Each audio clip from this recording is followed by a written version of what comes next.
Binatilyo na trap sa ilalim ng tulay habang rumaragasa ang tubig sa ilog sa Maasin, Iloilo.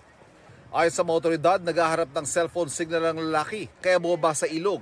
May nagabot ng life jacket sa kanya. Kalaunan, isang residente tumawid sa ilog para sagapin ang binatilyo.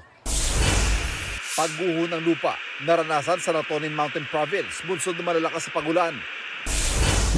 Libo-libong Pilipino sa Lebanon pinalilikas ng Department of Foreign Affairs dahil sa tumitinding gulo sa pagitan ng grupong Hezbollah at Israel. Mahigit 700 Pilipinong gusto nang umuwi. 356 ang nakauwi na. Crisis Alert Level 3 ang sitwasyon ngayon sa Lebanon. Ivan Mirina nagbabalita para sa GMA Integrated News.